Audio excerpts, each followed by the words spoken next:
What's up? Hey, sister, I love the new intros. Those are good. Well, it's all Gwen. She's good. Hey, this is the only green shirt I got. So you said wear green, so I wore lime green tonight. Yep, wear green. There you go. I didn't have green, so I'm wearing my Gettysburg Haunted Object Museum, a Spooky's Haunted Object Museum T-shirt, and I've got, this, and I've got this. This is green apple soda. So happy St. Patrick's Day, everybody. I'm drinking Jameson, so tell me, it's not even. Of course you are. So you said that St. Patrick was not Irish? No, he was from Welsh. He was brought over to Ireland as a slave, and he worked as a slave for 6 years, and he somehow got himself back over to England into Wales, where he joined the church and became a preacher. Then he went over to Ireland as an ambassador to teach some of the heathens over there to be Christians. And so after a while, he changed his name where it was more Irish sounding for the Catholic Church. So they named him, it was Patricka, and I forget what last name they gave him.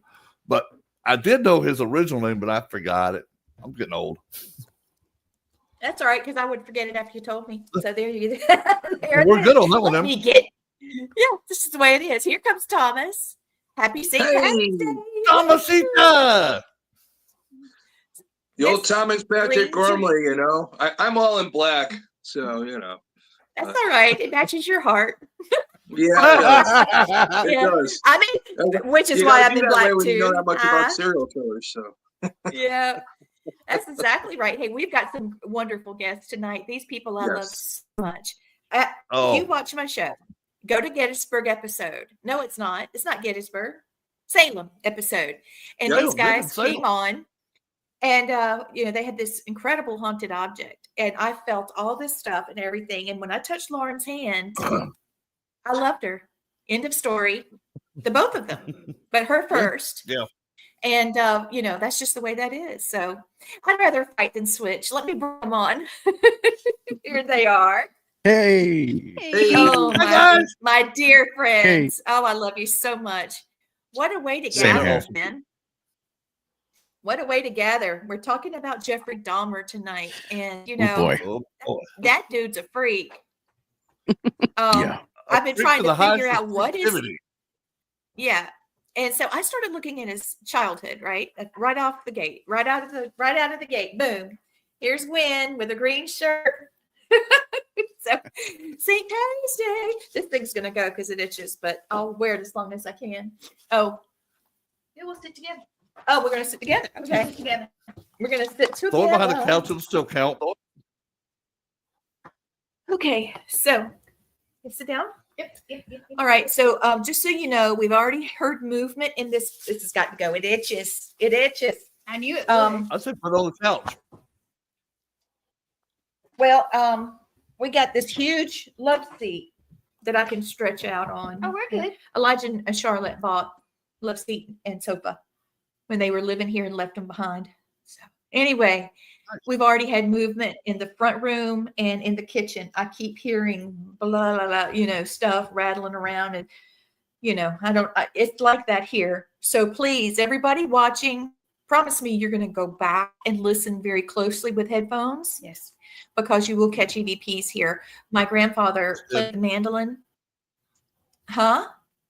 I just did. Colonel's there. Okay, good. Did behind you, the Colonel's there. I just heard him say, "I'm here, Blaine." I'm like, okay. Well, I want some help with something. We do the serial killer and the supernatural, right? So here's the supernatural part of the first part of the show. I want to know. My grandfather played the mandolin, played in a band, and he also ran a speakeasy, which was this house. And it was this house because the outhouses for the whole block was in the back of the house. So you didn't have to go far to go to the bathroom. And I come in this house and I hear music playing. And then when I walk in, I'm like, all this going on, people laughing, having a blast. And then they're here. Crickets. Mm-hmm. And I can't get them to talk. I can't feel anything. I mean, it's just like radio silent. And we do have a new spirit that's coming forward when we're here, and he's just the banjo player. So He got me in trouble. yeah, he did get her in trouble because her spirit guide said, "Ixnay, banjo player, you stay over there." It was very interesting. We had spirit guides fighting. So anyway, so that's a little bit about the house. Sorry I took that much time. We were talking about Jeffrey Dahmer's childhood, and I don't see anything in the childhood that would have caused this much of a break in his personality. Some people say that his father beat him and was mean to him, and he didn't get nurtured or held or loved as a child. But he even said himself that he was loved and nurtured, and that his mother slowly fell into a depression and stayed sick all the time and wouldn't get out of the bed. And the father was trying to get his degree in chemistry, so he was back and forth to university, which left Jeffrey and siblings just kind of doodling around with whatever they want to do. And he started out by collecting dragonflies and big insect type things and putting them in mason jars and just little stuff. I mean, typical kid stuff. But then it graduated to bigger stuff, roadkill type things. And he liked to dissect and see what was in there. When he mentioned it to his dad thought that he was interested in science and started giving him tips and tricks of how to do this thing. And then finally, he wondered what chicken bones would look like bleached out. And his dad said, "Oh, I know just the chemical." See, he's just a scientific, analytic man, not knowing that he was, we're looking at a Dexter situation. He didn't give him any guidance much in life. He was in and out so much, and his mother did try to commit suicide eventually, and all of that. Okay, and so I don't know. One day he found a dog in the road and cut its head off and got all the fur and stuff off of it and put it on a cross. I mean, who knows what he was doing with that? I mean, I don't know. But he just kept doodling inside animals that he'd find. And then finally, he was 14. He was coming to school, and he used the lining of his coat, and he'd hide a flask of alcohol, and he would drink before, during, and after class. He was an alcoholic by the time he was 14. And then finally, right about that time, what happens? He makes his first kill.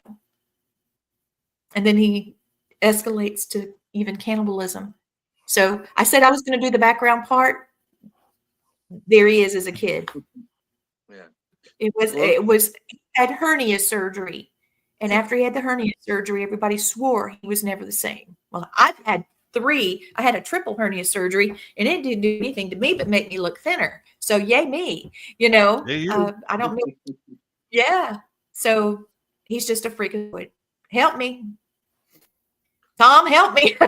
Yeah, so we'll go back to the double hernia surgery and all, and that's where they noticed that there were some changes in him, psychologically and all that. Just so you know, yeah, his parents didn't beat him or anything like that, but they neglected him. Really, he was on his own a lot, so he was stuck in that point. At that younger age, when you're in that point of when you're first born and when you first come into that critical thinking part of your life, and he missed out on that transition. And when you miss out on that transition, you're sometimes still stuck in that fantasy world or that theta wave or what you want to call it. Okay. And he lets his fantasies get away from him, and that's how they start developing at a young age. Up to the point when he's 14 is when he starts fantasizing about what would it be like. There was a jogger that went by. He says, what would it be like if I bludgeoned that jogger and had my way with him? That's when he was really determining that he was homosexual at the age of 14, and where that was going on. But when you come into abandonment issues and all that, and you're left on your own with nobody really to give you guidance, those are the types of things that could happen. It could go either way. You could go towards the negative like he did, or you could be strong with it and go in a more positive direction. And I think that's what Dahmer ran into at that moment. Well, what I was going to say is all of us were probably raised up as latchkey kids anyway. Oh yeah. Our parents Most had to work. definitely. oh, our parents had to work or we didn't eat or have a roof over our head. Yeah. But none of us are psycho, serial killers because daddy didn't spend enough time with me. Mama didn't love me enough. Yeah. I'm like, but I understand what you're saying, where they're getting some of that, because some people's mentality is they want over affection and over attention. And when they don't get it, they crave it. And they want to bring out all that attention. And they want people to notice them. So that's why a lot of those serial killers do what they do because they're not getting enough attention. They think they're not the spotlight of everyday life, and I don't hate to say this at all, grow up and take it like a man and grow up. Yeah. Yeah, we could say that easily because we're normal. We don't know the abnormal. That's why we're talking about them tonight. But one of the things where you're talking about wanting attention, when he was in high school, it came to the point where he was the class clown. So anytime he pulled a prank, they would call it a Dahmer. Yep. And that's what a lot of the people knew him for. They loved him for that, but really he was still mostly an outcast. And when, later on he went into the news, all the people he went to high school with were like the old neighbor that said, geez, he was such a nice guy. I don't know. Yeah. But that's what you run into. And yeah.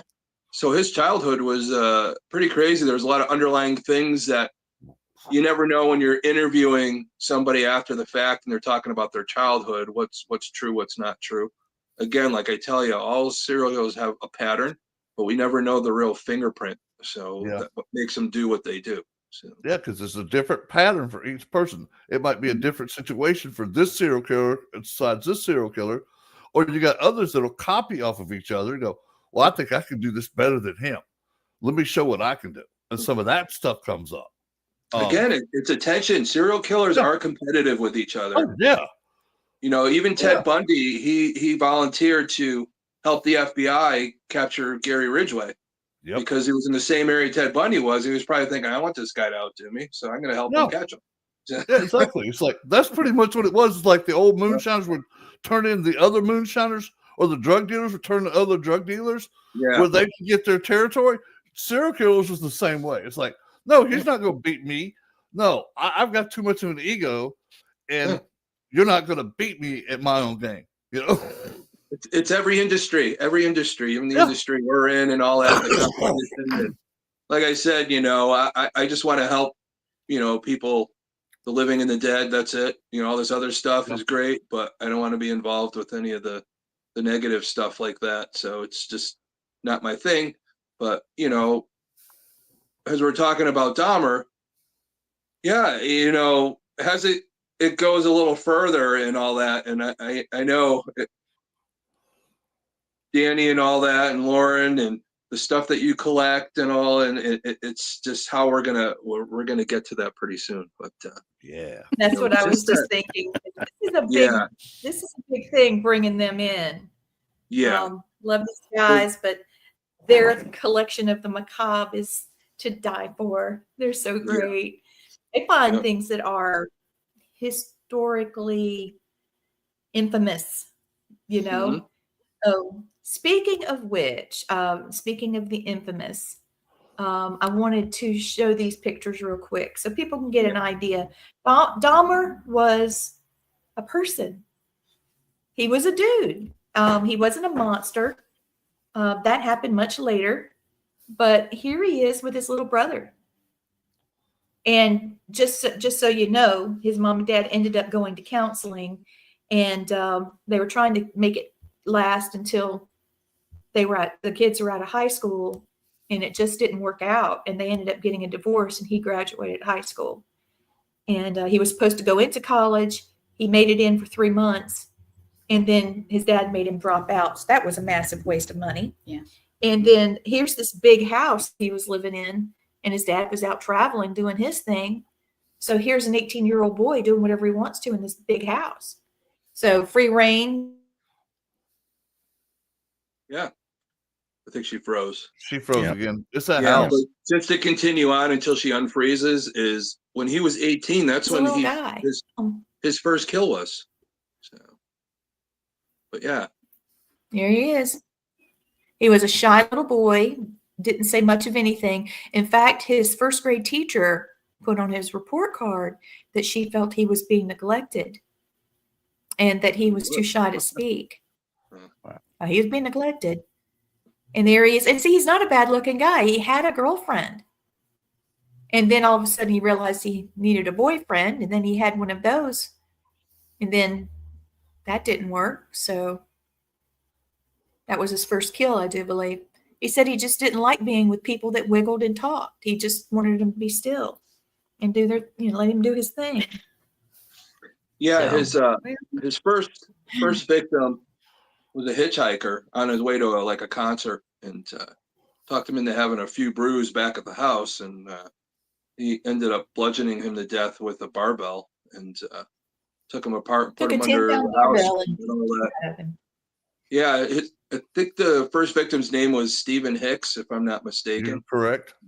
Yeah, because my brain is, wait a minute. You're good. I'm not good with names. Stephen Hicks was June 18th, 1978. Look at the 17 that we know of.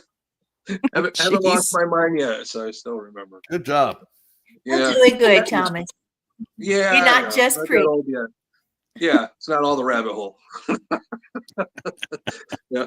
But even with that, that's what kind of started it. And that's before he went off into the military, and really a lot of the alcoholism, his abandonment issues, those types of things, we talk about the triad of a lot of these people, the killing of animals, the wetting the bed into the teen years, and starting fires and all that. Usually there's like a little bit, it all goes around that.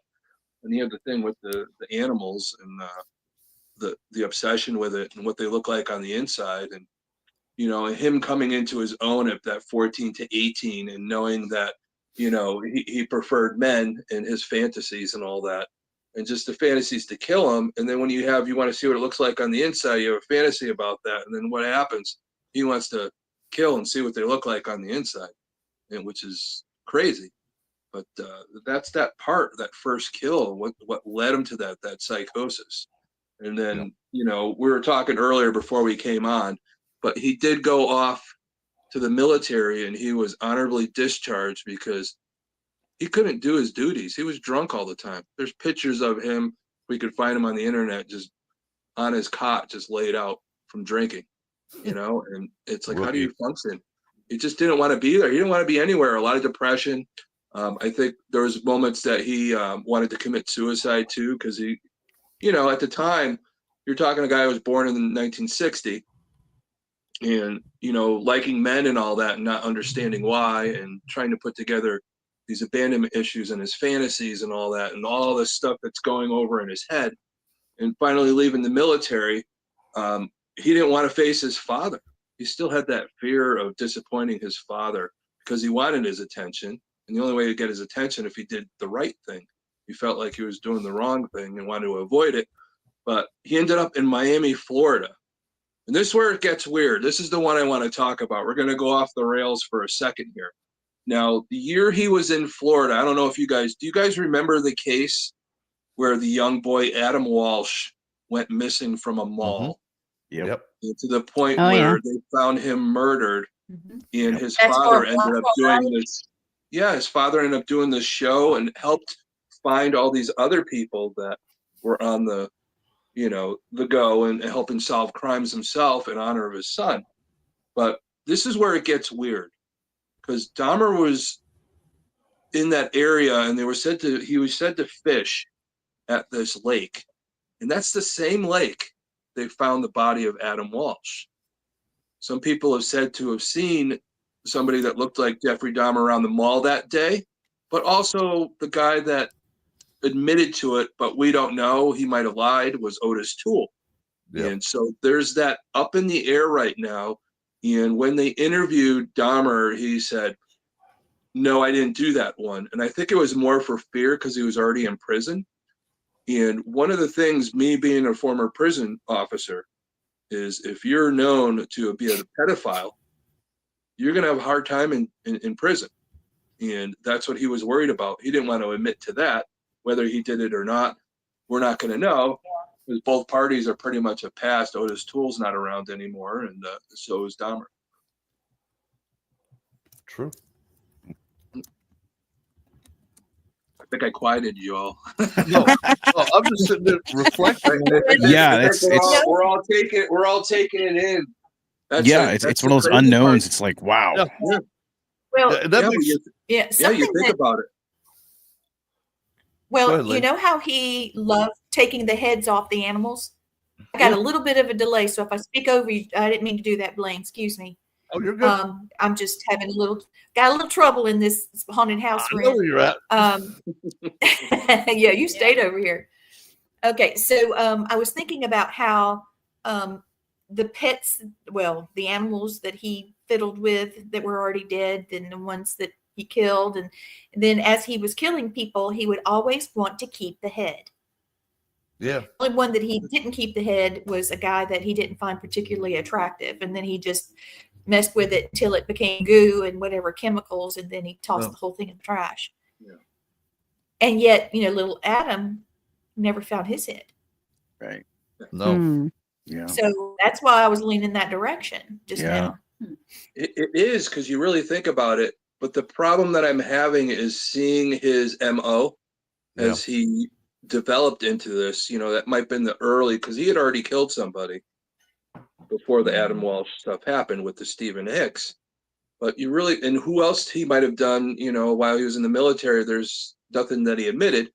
But the age of Adam Walsh doesn't match up to his MO. Again, his youngest victim was 14, but he said that he didn't look like he was 14.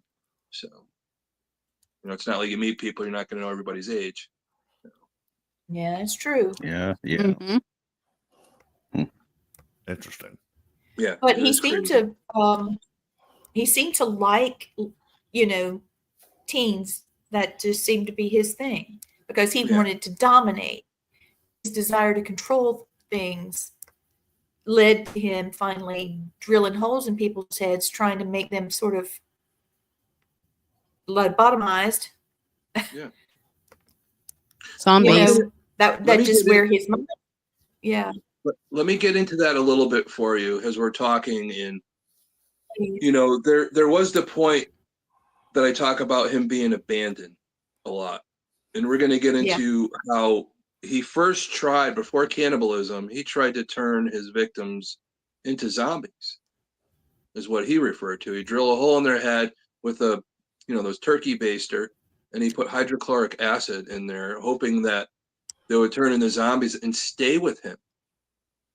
There's that abandonment. He didn't want them to leave him. Okay. So the psychosis is he didn't want them to leave him, but it wasn't working. So he's thinking, what else could I do? How could they never leave me? So he started cannibalizing these people. And guess what his frame of mind, in my theory and my studies I've done for Dahmer for years since I was in college, this is what I come to the conclusion. He cannibalized them because he wanted to ingest them, so their DNA never left him. Right. It was always within him. That's exactly, yes. And that's kind of why he did what he did. Did he like eating people? I don't know. I think it was more the psychosis that he didn't want them to leave him. So Well, too, like in ancient, they would eat flesh of their enemies to get their spirit. Yep, the spirit, the power. Their power. So that's Dahmer might have been doing the same thing. Yeah. I don't think you just have an urge to say, okay, I want to eat, I want to eat some leg of Joe today, Yeah. Leg of Joe. Going to hell. All right, radicals. All right, radicals. You got to make a T-shirt for the Paracon that says "Leg of Joe."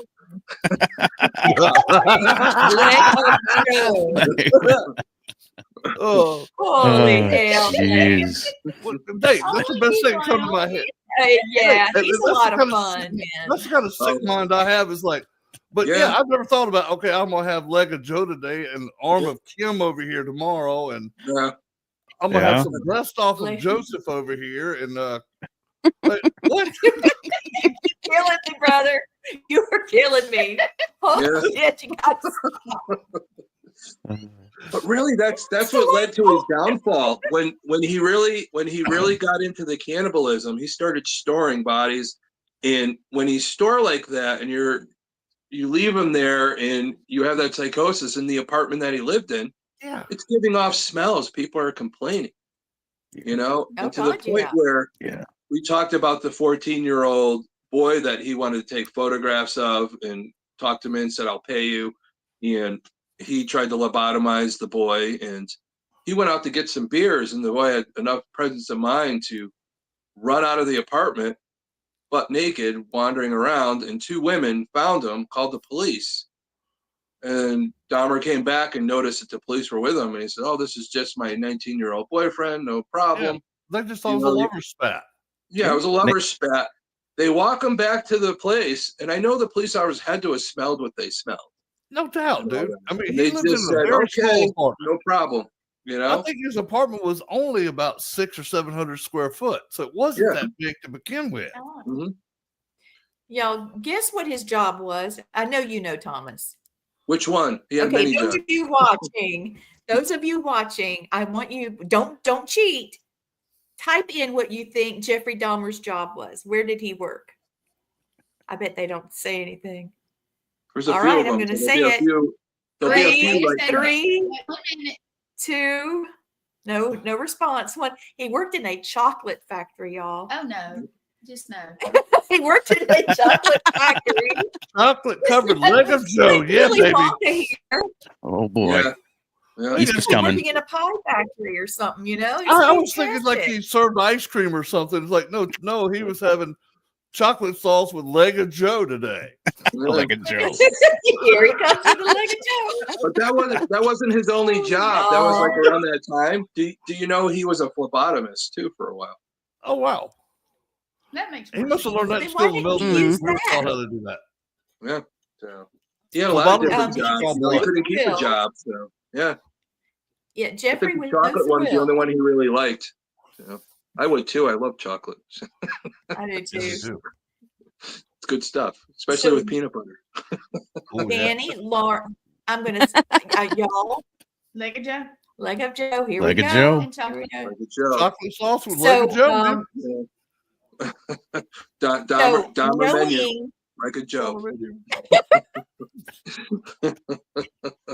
Leg of Oh Joe my with chocolate God. sauce today. we go this direction. But I think this is a good time. Save us, Danny. Save this us, is a Danny. perfect Tell us time. about, We're halfway in. yes, And yes. we're talking about Dahmer's apartment. And, we'll talk about when he was busted, because I know Blaine's going to talk about that because he has some really good information about that. But at the moment, when you live in an apartment, of course, you're going to have utensils. All right. And we're talking about him being a cannibal. So Yeah. what are the Yep. chances?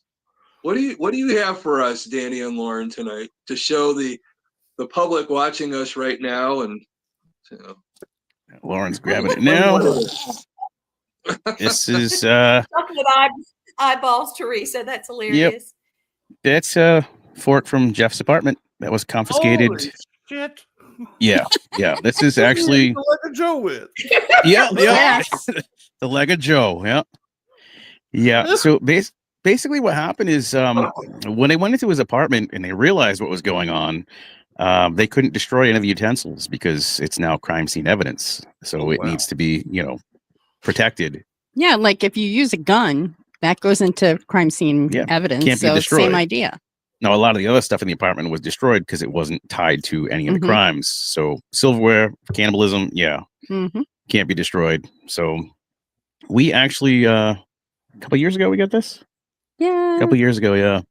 And we don't. There's people that collect this kind of thing. It's called murderabilia. We don't collect murderabilia. We house things that cause problems. We call them problematic.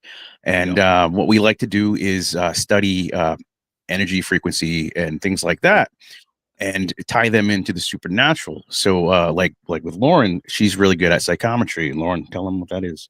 The ability to hold an object in your hand and get a reading from the past. Yes, I can do that too. Right. Yeah. So what we try to do is get items that are charged with energy, whether it be good or bad, and study them for psychometry.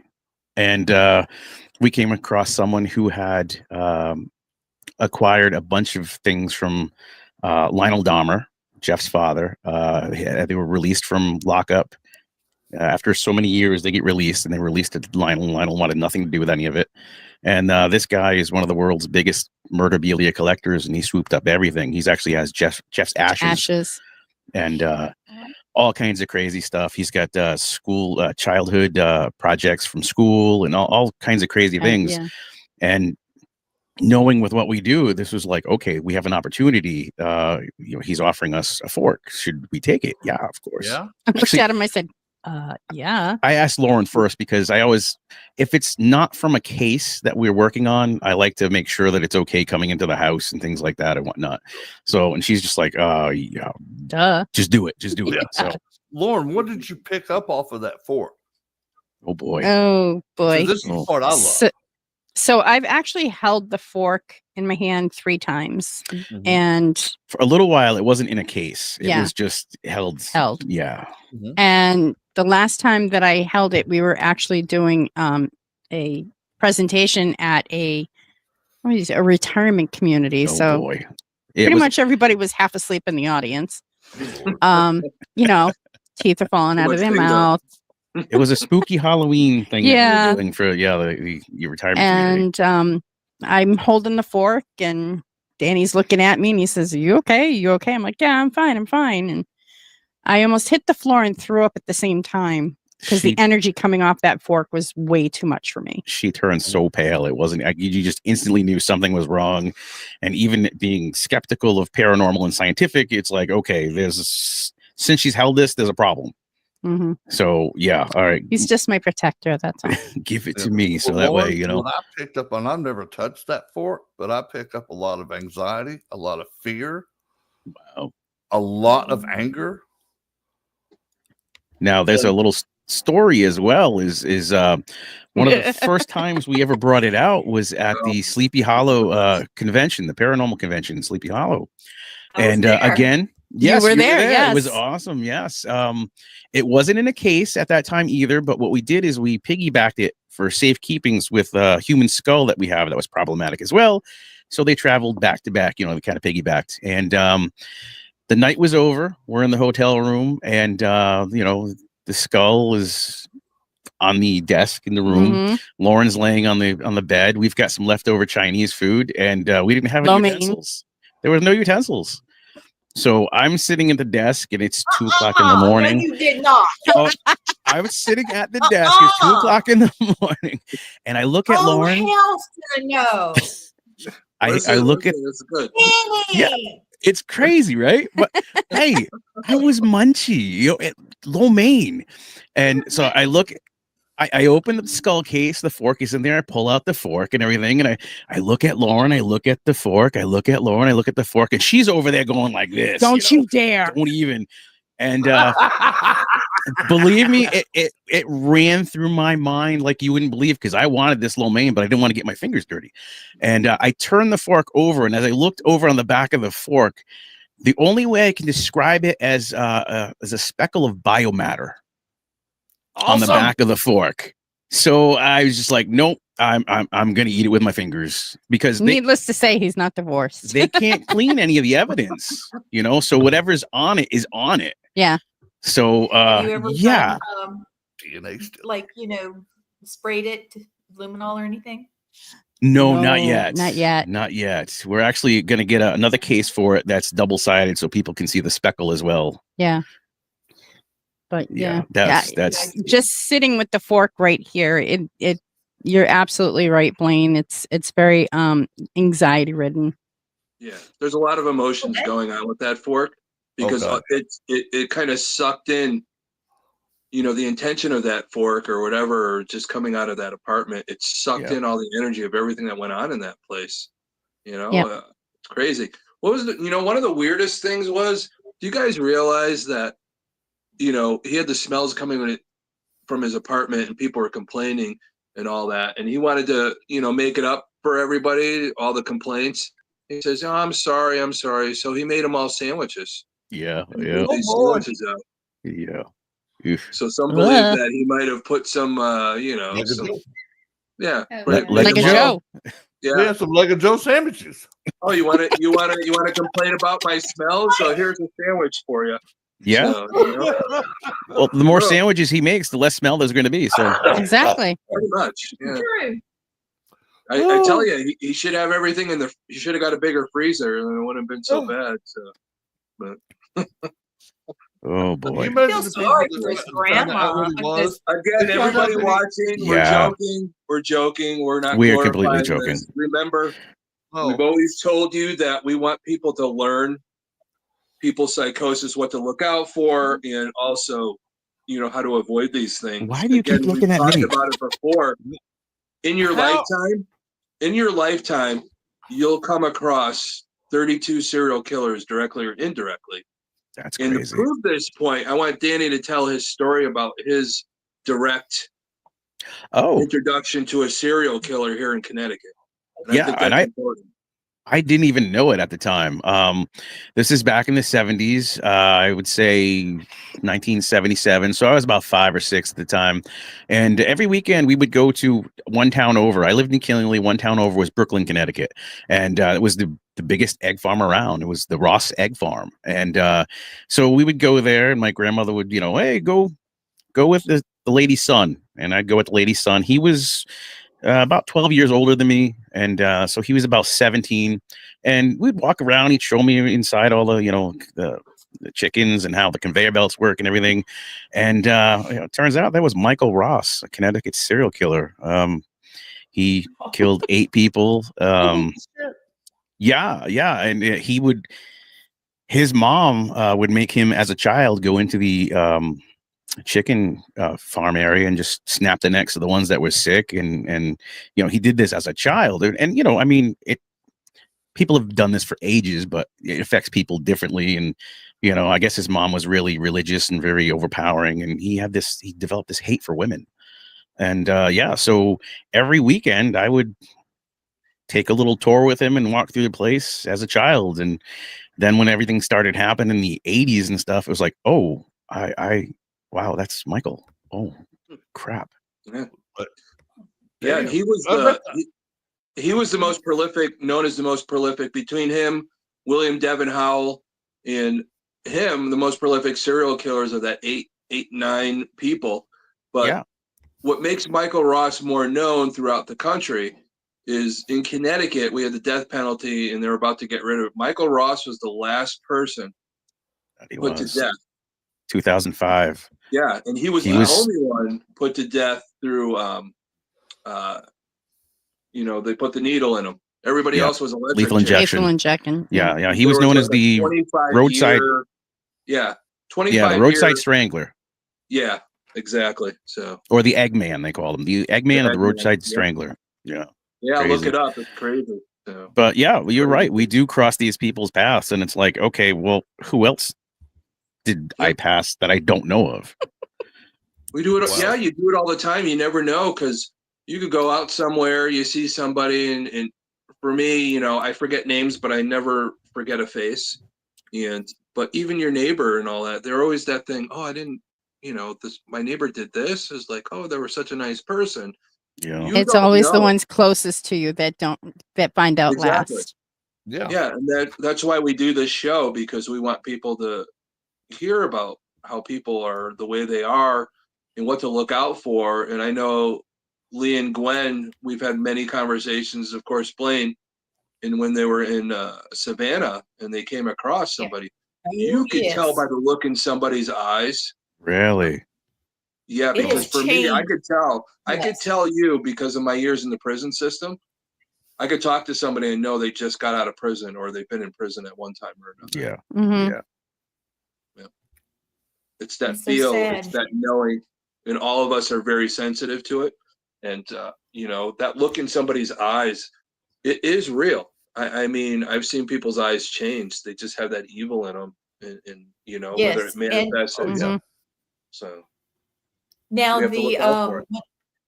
I wanted to throw this out there. there was a particular movie, and we talk about supernatural with this, so it's a big thing, okay? Not just me, going down a rabbit hole, which I probably will. Give me a second. I'll go down the rabbit Did you hole. say rabbit hole? That damn rabbit hole gets me every time. It does. But yeah. But something that hits my head pretty hard,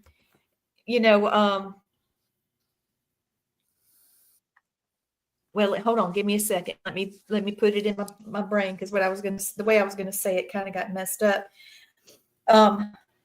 He was watching a movie that was a horror movie, and there was a particular scene in it where he would watch it. His victims that survived talked about it, and how he would watch this particular scene and he'd start getting fired up. They had a particular smell in the room, and they thought it was the stench of whatever was in the barrel, but it only started when the movie started, and the movie was about demons. Yeah. And, we talked movie. about, okay, what is it? The Exorcism 3. Yeah, Exorcist 3. Okay. He was obsessed And that with was that his- movie and Star Wars. Star where Wars, his movies Return of the were Jedi. obsessed. Oh, Yep. But Exorcism he was- 3 is about a demon serial killer. Yeah. That's what it really, the Yeah, premise of absolutely. that version of the Exorcism is. Yeah. Well, what do we do now? He knew what he was. Do you? He knew what he was, and he knew what he would get off on, what he would it would make him happy. The whole point of him doing it, and he said that he wouldn't stop. Better keep him where he is, because he won't stop. Yeah, when they interviewed him, I he do said believe he that wasn't we have captured. another. Yeah, if he wasn't captured, he said, I'd keep killing. He He says couldn't that. stop he would have kept himself. killing until he got couldn't caught. stop. No, he Please couldn't. help me. I can't stop. Mhm. But that's the whole thing is, So when you can't stop killing, how do you stop a killer? I know Blaine, with his near end, you got a lot of information on that. So that's like a good way to look at it. that when was he my next finally- thing. Yeah. What was it? I think it was Tracy Edwards was the last victim. He's the one that he tried to handcuff. Yeah. And Tracy Edwards put it all together. He's in there. He's like, oh my God, it smells weird. Look at this. And it finally dawned on him, I got to get the hell out of here. And he escaped, found a couple police officers, and brought him back to the house. And that's where really it gets bizarre. And I know Blaine has that background of his capture. And, that's. Let me put the list up real quick of his victims. There they are. God bless each one of them. I am so sorry that is how you ended. How horrible. Okay, Blaine, take it away, big man. What I want to know is why it took him almost 10 years between his first killing and his second killing. Because there was he in the military then after his first killing? Okay, that makes sense. Because well, 18, he went off to college. It didn't work out. Yeah. There was a lot of things between him and his father. The arguments back and forth, and his father says, you need discipline. He went out to the military. There was a lot of things going on that he was trying to make sense of. But It was a few years. A few years too. He was really scared. Don't know about the what? Yeah. It was a few years. He was really scared that he was going to get caught from the first one too. So he kind of held low. Yeah, usually serial killers won't do that unless they're incarcerated or they joined the military or they died. Yeah. So usually when they get that urge, they can't stop that urge. They got to keep going after that urge. And the more they kill, the more they get the urge. Yeah. But he was a schizoid and all that, but he still had feelings. And like Danny's right, he had that fear he was going to get caught. He still had for a while. Self-preservation, at least. Yeah. Yeah. He still wanted to, impress his father. There was still a need to be recognized and all that. So that's what makes him not, a psychopath. So he's got other, that's what I thought was funny. That's what I thought was funny earlier when you leave off the fact that they think his dad beat him. His dad was a mousy little man. Mm-hmm. If he was beating on him, he wasn't hitting him too hard because the man probably couldn't lift up 10 pounds. Yeah. You know? Thank you. He was a little dude, and there was no way, even at his best, that he would be able to handle Well, him. I'll give you a prime example. He looked a lot like Barney Fife from Andy Griffith's show. He was that little. Yeah. But a good wind would pick him up and throw him sad. across the room. But I'm just being honest with it.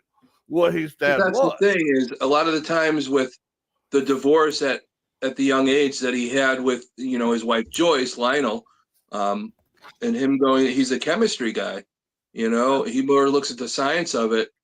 You wonder sometimes the feelings and how he wants to treat his son, the neglect there. Maybe he felt guilty. That's more of the guilt and how we remember things growing up. He physically may not have hurt him, but mentally, there's that's another thing that I've always wondered about is the fact where, like Jeff had said that, I was loved and nurtured as a child. There was things that said that I wasn't, but I was. But if you were never nurtured and loved as a child, how do you know what that is? Yeah. You know what I'm saying? If you never had it, then you can't really say that I mean, I don't know. He was still trying to protect his father. He still wanted his father to acknowledge him.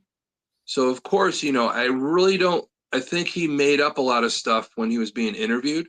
Yeah. Just to try and get the attention of his father. Even when he was already captured, all the stuff he did, he was still trying to do that, and it's so sad to watch. I know he killed a lot of people. I'm not going to glorify him. The victims need, to be remembered, but anybody, you get to that point, serial killers, they get to that point because of those evil things that are done to us in childhood. Mm-hmm. But again, I said before, you could underparent and you could overparent. Yeah. Get to this point. It's such a fine line. There's no book on how to be a good parent, how to treat people, but there is the signs and you need to look out for them as a parent or as a friend or anything like that to help people. Well, I'll go into now how Mr. Dahmer met his demise.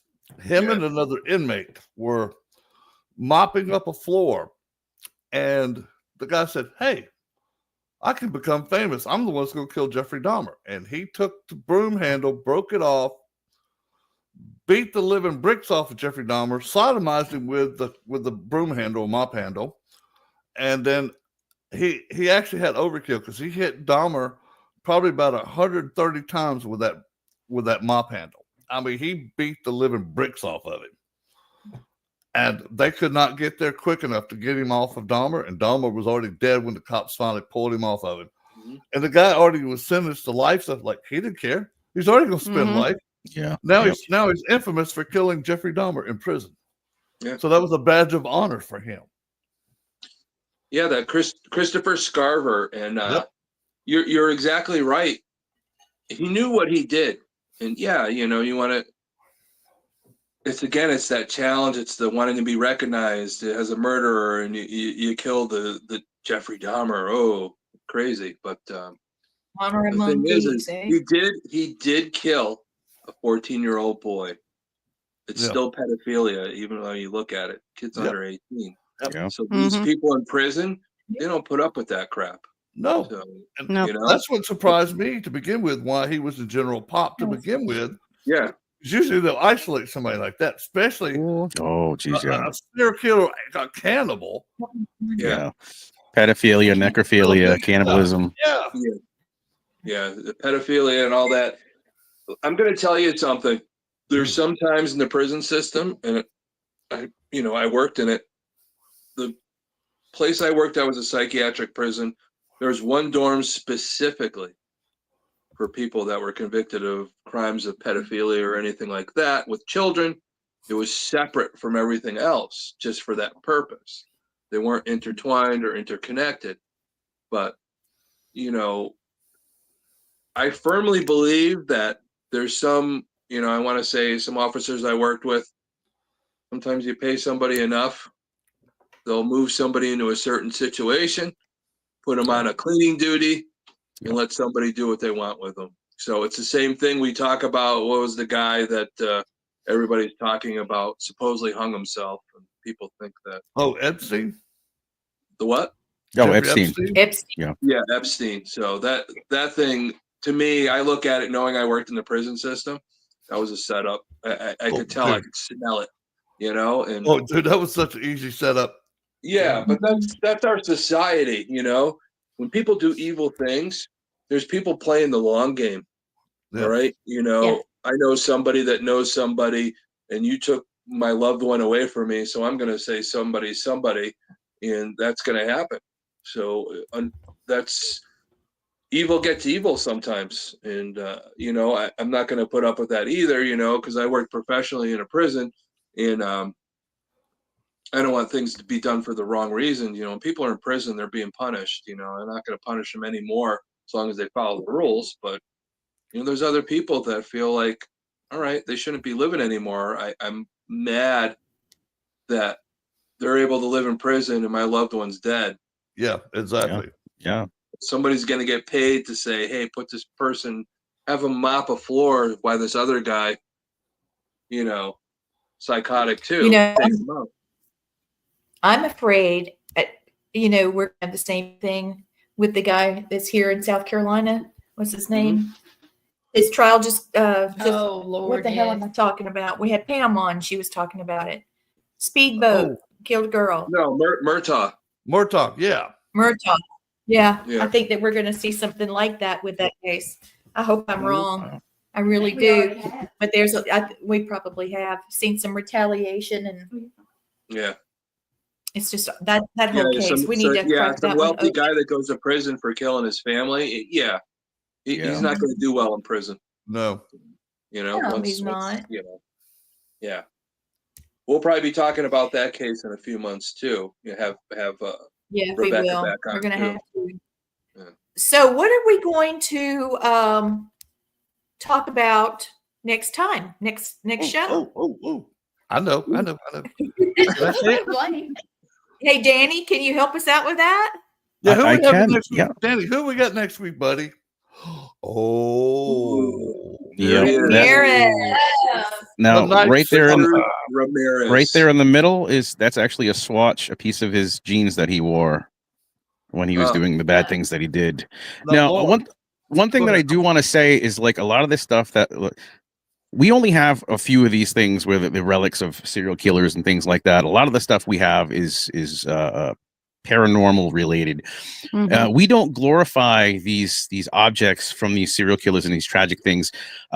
We don't seek them out. We don't think it's cool or anything like that. We get them to study. We try to get, like Lauren can do the psychometry thing. We try to get into the minds to try to, like you guys said, to throw out those warning signs. You know, if you can get into the mind of a killer, then you can understand how and why. And I'm trying to bridge the scientific between the science and the supernatural, and that's what Lauren's helping me do. No, and one thing I'm going to interrupt you for a minute, Lauren. One of the things you can do with that too is we're allowed to remove the energy of the victims off of that stuff. Mm-hmm. And that's a plus.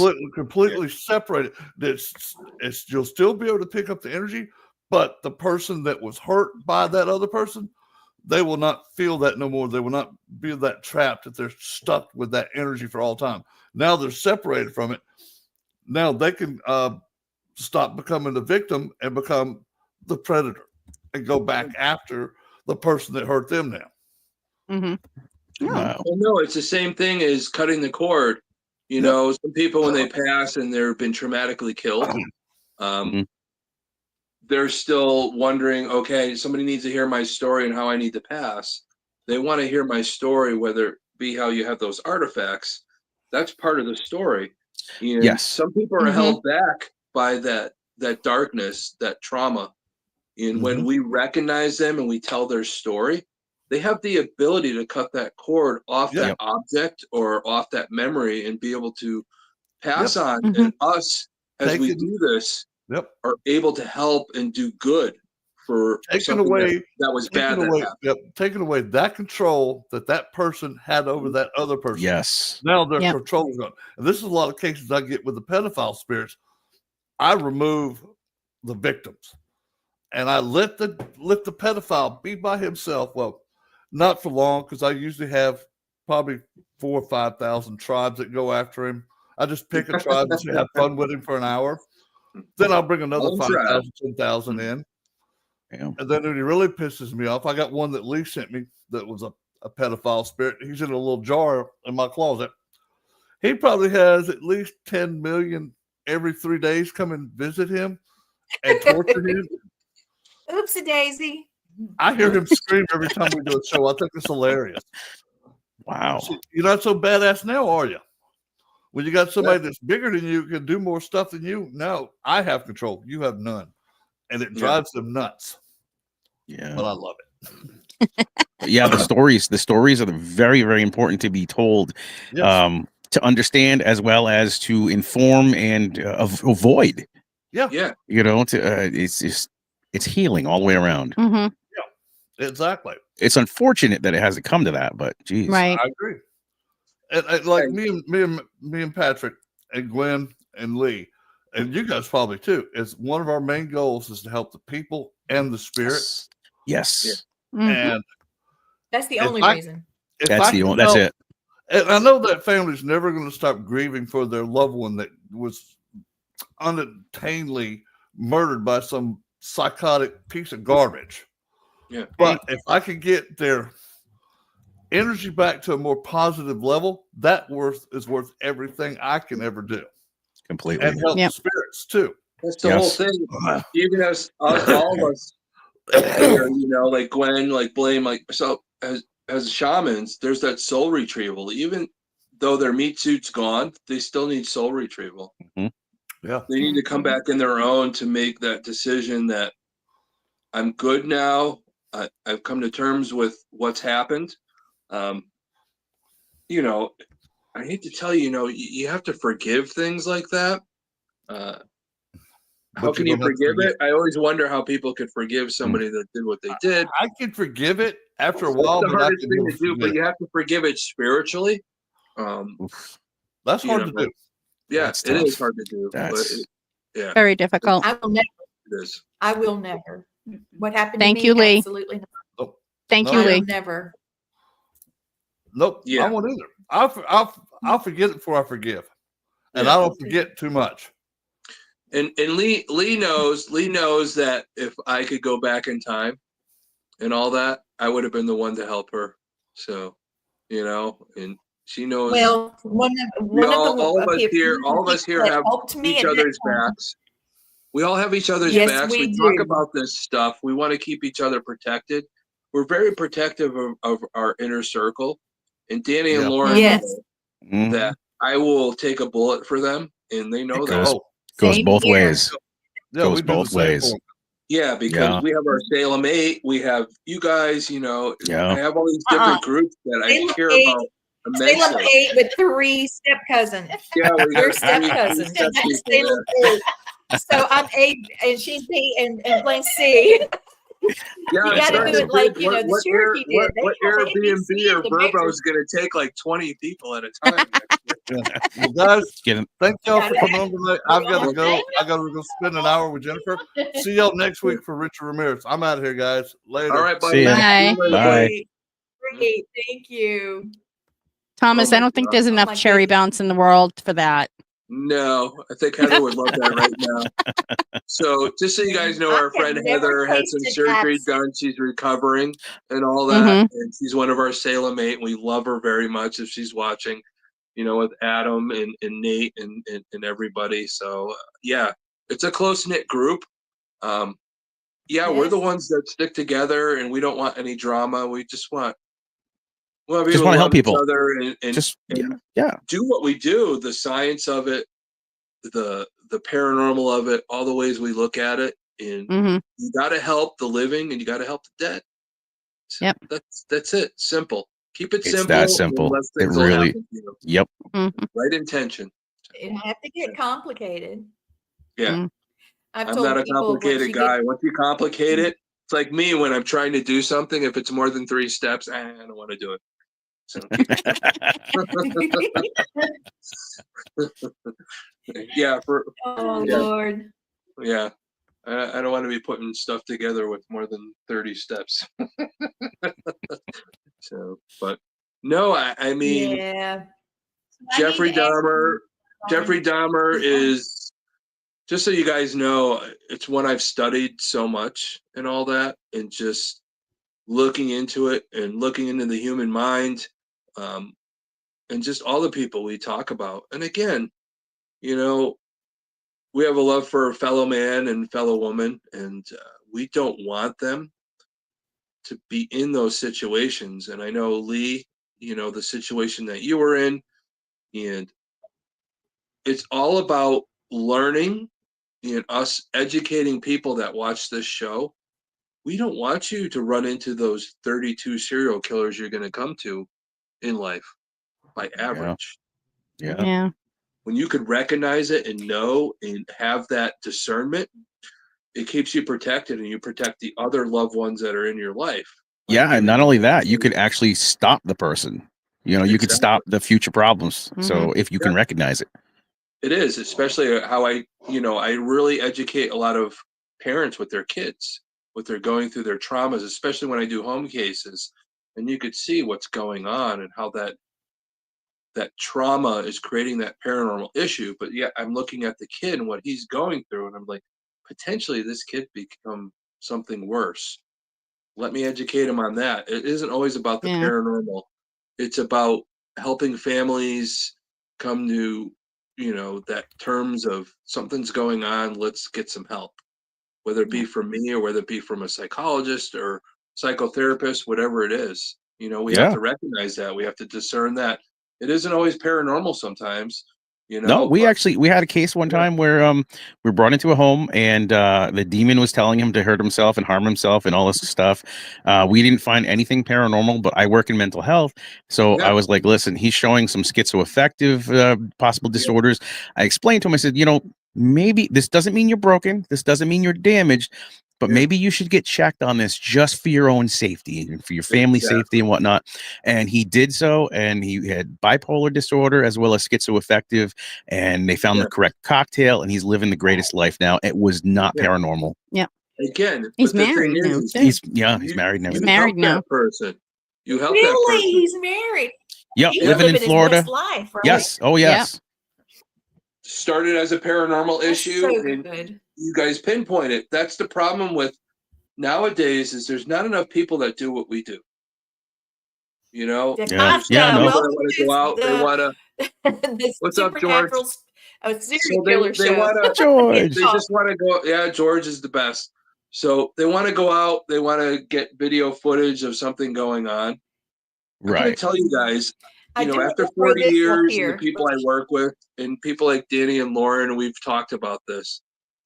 Our job on a home case is we have to look at every aspect of it. We have to help them. Oh, yeah. Yes. And we have to help the living, and we have to help the spirits. Sometimes with the living, you have to discern. And I tell people all the time is when I consult people on this, my last resort is an investigation. So I want to make sure completely. that I got everything. And there are sometimes there are sometimes like this last case that we had last month where we went into the house and there was a supernatural problem that was rid. So, but that was fine. But then we were still getting phone calls because he had PTSD from what he was going through from the paranormal. So now it's like, okay, so now it's of the mind. We got to switch gears, and we still got to help him because that's the job. Right. That's the job. It is, because right now, just so you guys know, I've talked to you guys, some of you guys about this, but I'm part of a group now that we're another business going on. It's called Wardruna, where we're doing this from point A to point Z. So even if myself, my friends Joe Frankie, Father Bob Bailey, Father Ken, we're all working together and we're consulting on cases nationwide where we're figuring out, okay, they have PTSD. But in this Wardruna, we have a woman or one of our people that is a psychiatrist. We could refer them to them as part of this group. Yeah. So it's from point A to point B. I could, do a reading for you, or, my friend Stacia could do a reading for you and figure out, okay, this is more than, something getting a reading. They need psychiatric help. I'm going to refer them to my friend Tony, who could help you out. EMDR with help with trauma and things like that. Even to the point where our group has a gentleman that helps you with dietary needs when you have depression, how to overcome that. So this is this whole thing. And even to the point with Joe, Joe Frankie, if you guys know, he's probably the only one still around besides, Johnny Zaffis that worked with Ed and Lorraine Warren side by side, for over 30 years, learning how to help the living and the dead and things for the right reasons. And we're trying to maintain that and keep that going forward for what they wanted to do. I know it's missing in the paranormal right now. There's too many people that want to be famous. They want money. It's not about the money. It's about healing people, helping them out. If I money can't even comes, tell you how many times we've turned money down. Yeah. We, even this last case, you drove 2 hours out here by New York. Yeah. We're on the other side of the state. You need, take this, take that. And it's like, no, that's not what it's about. If you feel you have to do something, donate to your local food bank, to your local animal shelter or whatnot. And that's, you're passing that good energy on. Mm-hmm. Exactly. That's exactly what you need to do, because you want to know what the value is. When I work with a client and they haven't been able to sleep for 2 years because of their paranormal issue. Yes. And they solve that and they're able to sleep. Yeah, that's the best. When we got that phone call from one of them, it was can't. like, oh my God, we were just as can't happy give it as up she for them. was. Yep. Yeah. Yeah. That's what it's all about. And people need to understand that. That's what we're lacking in our industry. Completely. People are fighting with each other over nonsense. You got to look at yourself in the mirror and tell yourself, why am I in this industry? If you're not there to help the living and the dead, I don't know what to tell you. And, and I've said it before, I'm more than happy to sit down with you. And I know to sit with you and go over, what it's all about. I've made my mistakes over the 40 years I've been doing this, but the mistakes towards the positive, you don't want to go towards the negative. Yeah. And I know a lot of people in this industry, it is a negative thing. It's a negative. It's the paranormal. It's a lot of trauma, and a lot of people are drawn to it. That darkness that they're having in their life, they're drawn to it. But you have to heal yourself some with it people too. aren't as evolved. Some people just aren't as True. spiritually evolved as others. They don't see the benefit in a spiritual way towards your own spirit of being able to help others.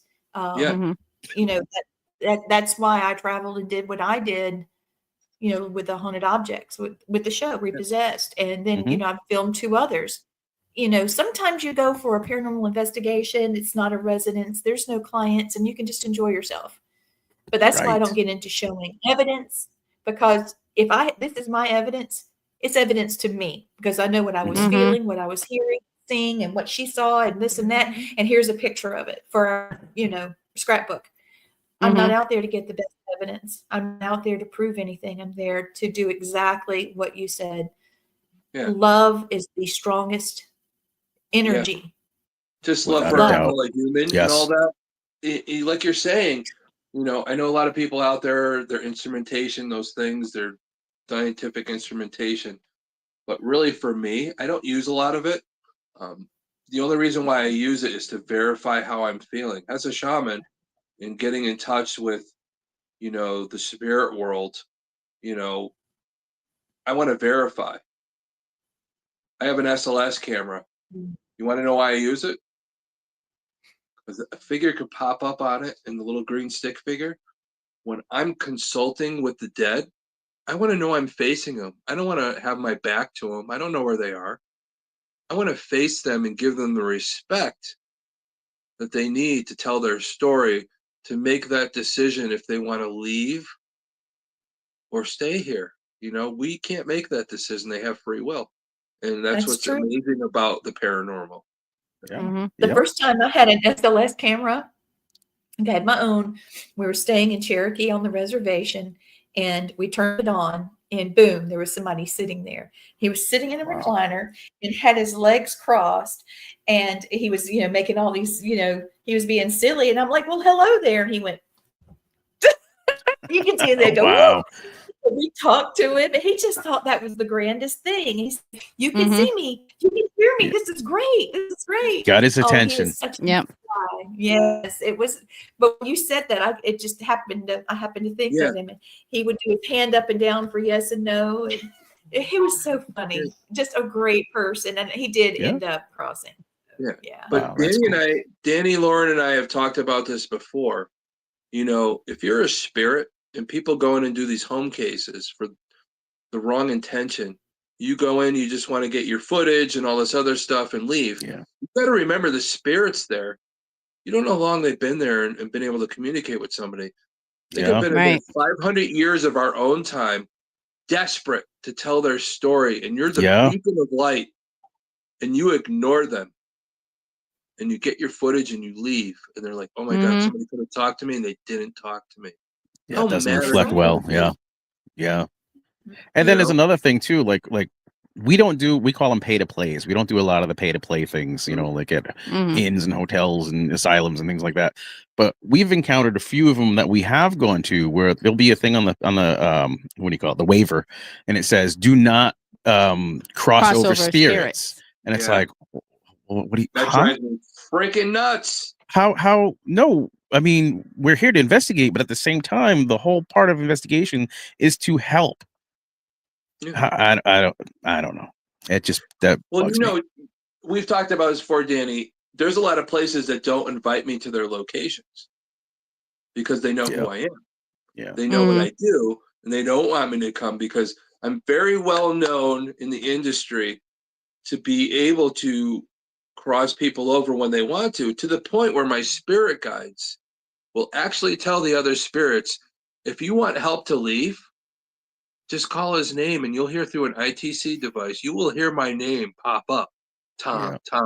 Yeah. Even to the point where I have a couple girls that come on a lot of our investigations, and they do the pendulum, Yep. and it spells out my name, and they know to come and get me. Oh. It's time to go to work.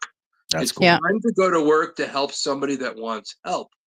Mhm. If you're a pay to play, you're keeping them hostage. You're no better than anything else. You Well, know. like what we always say, we like if someone is there that needs to cross over and you sign a waiver that says not to cross them over, we're not going to tell them. We're not going to tell them that we did. You know, we cross them You know over. what I do? You know Cross what them I do? over. I communicate with the spirit. You know, sometimes you can really communicate. They can read your mind. I Yeah. tell them, come with You don't me. have to.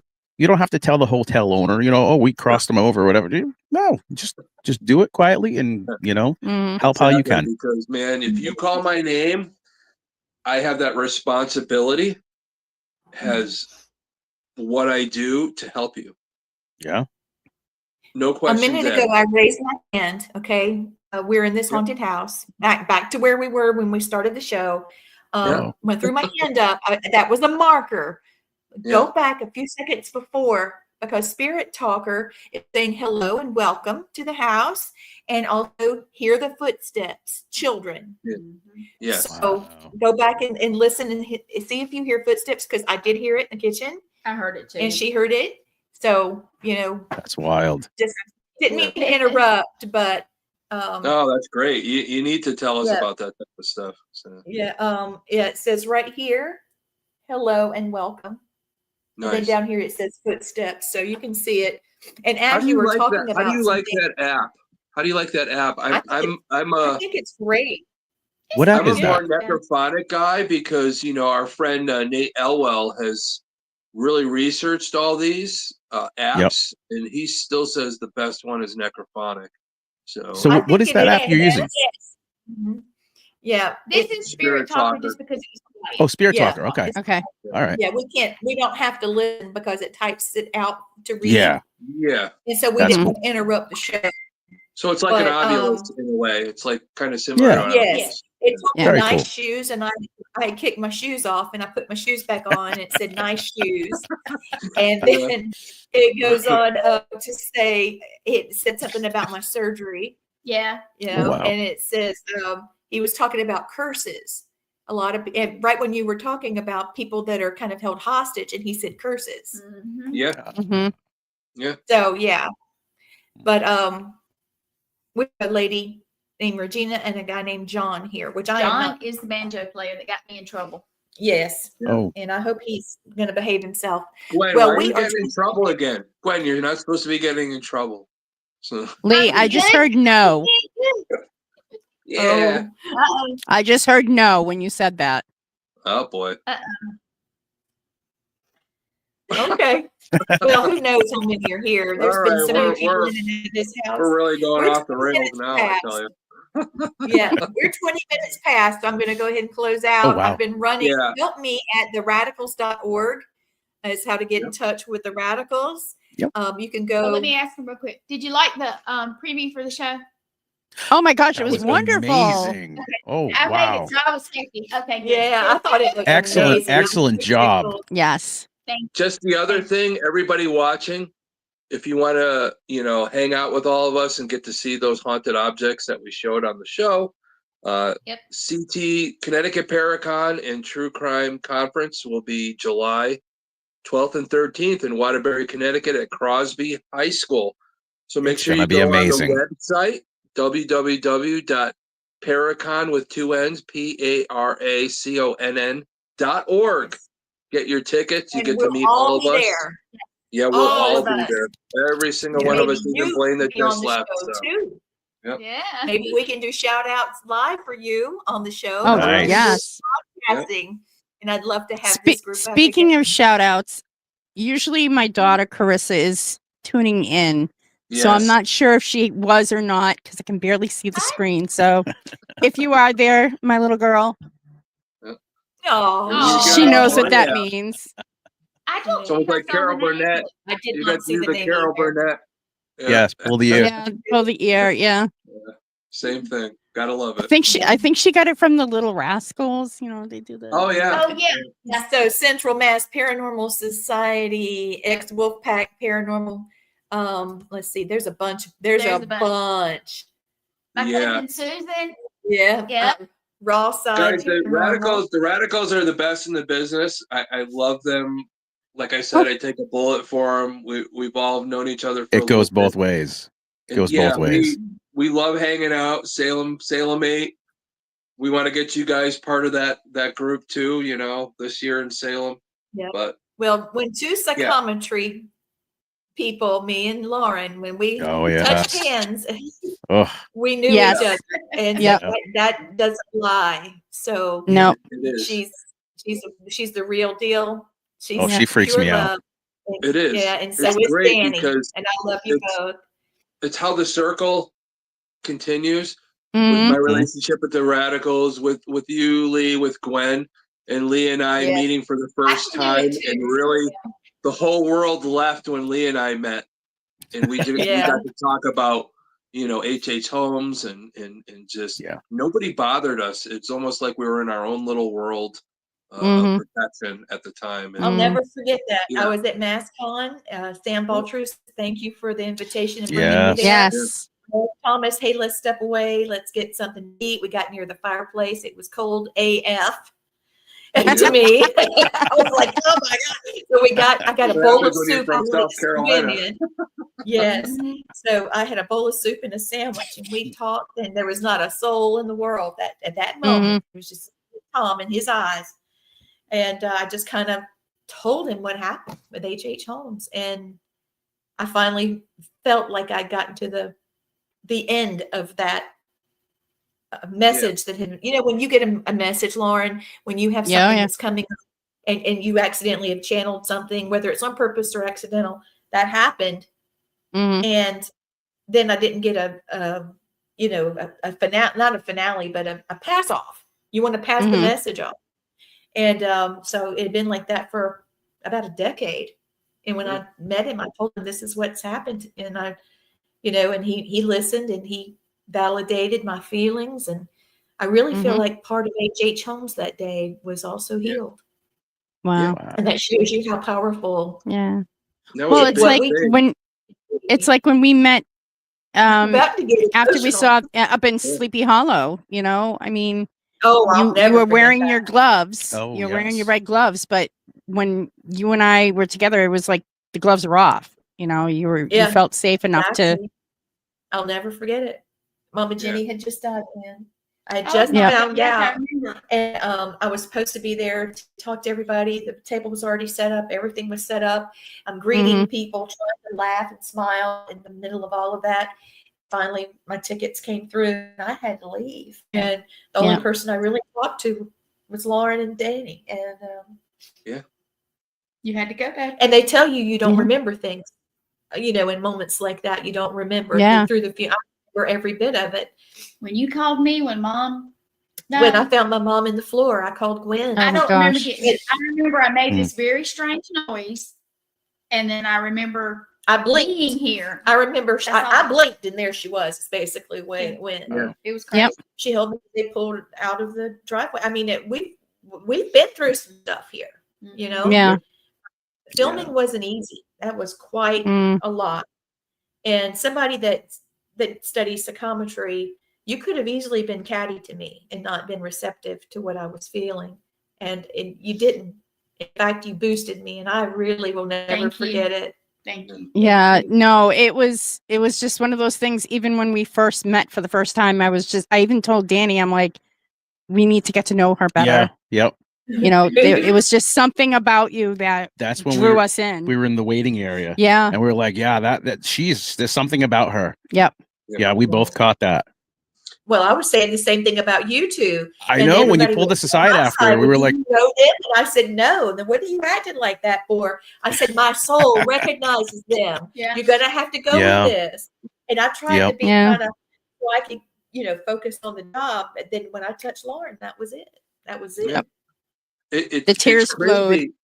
It's crazy because, with you guys, how you met her, us knowing each other, and we all know each other, and It's that energy weird. about it. And when I met Lee and going over that, this show we're on right now stems from our first meeting about There you go. Yes, it serial does. killers. Absolutely.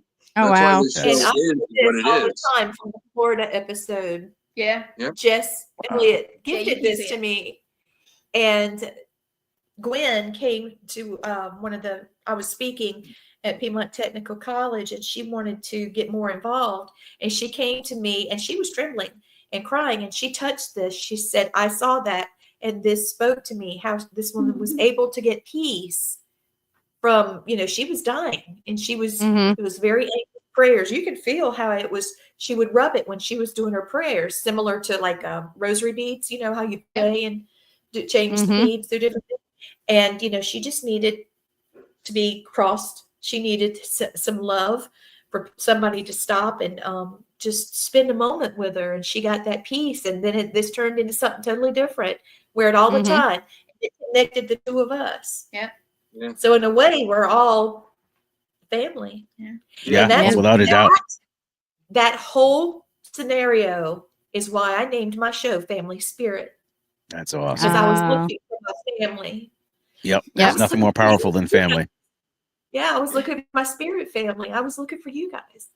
Yeah. So, And you thank found us. for answering the beckon. Y'all were way over yonder, and I still got you somehow. That's right. Yonder. Lee, you're getting me all emotional too. Come on. We can't be doing that on St. Patrick's Day. Yeah, well, it's 9:30 here, so I'm going to go ahead and sign out with you guys. I love you very much. I'm running the Same banner. here. How to get in touch with the Radikals. Please, if you have any questions about the Paracon in Connecticut in July, reach out to Thomas Gormley. You can reach out to me, Gwen. You can send a message to family.spirit.tv@gmail.com. This serial killer, supernatural, and murderers is actually an affiliation. It's a spinoff of Family Spirit International. I am doing specials now with Family Spirit International. I had Lloyd Arabeck from the Rhine Center. I'm going to have some more people, including John Zaffis and some people from Ghost Hunters. So just be watching for that. And thank you, Gwen, for being the best producer ever. Yes. Honey. My She's sister. amazing. Thank you. Anybody got any last words? Thank I you. do. I got one thing to say. I'm about to start a show of my own, interviewing people for the different Paracons, and we're going to do Deep South. And Tom, Oh, if you want nice. people from yours to come on, but anyway, so Oh, yeah. look for us in the next week or so. Yeah, I've been cheering her on. Congrats. That's awesome. Yeah. Yeah, so we're going to be doing that. And Tom, if you have me a list, bring it on. Let's do it. I got a big list. Let's get you out got a there. big list this year. Big list of it's going to be coming out soon. You know, somebody down there in that box is going to be there. Somebody like those guys over there are going to be there. We're going to be announcing a lot of guests, but the biggest guest of them all, I can't announce it yet, but your mind is going to be blown because this guy, all of us Gen Xers and even before Gen Xers and all that actually know who this person is. Oh boy. And I think this is going to make people freak out. And I can't wait till when Charles and I announce it. But some of you guys how long do we have to wait? I'm so ready. Oh, I'll that's me. I'll let some of my inner circle know, but definitely not on the air. If you guys want to call me, I'll let you know who it is. Yeah. All right. You gotta give me a call directly. You have my phone number. That means I love you. So give me a call, and I'll be more than happy to help you. So you don't build up that anxiety wondering who it is. Awesome. I'm happy to help you with that. Great. All right, off we go, guys. Thank you for watching. All Access Network Television. Goodbye. Bye. All right.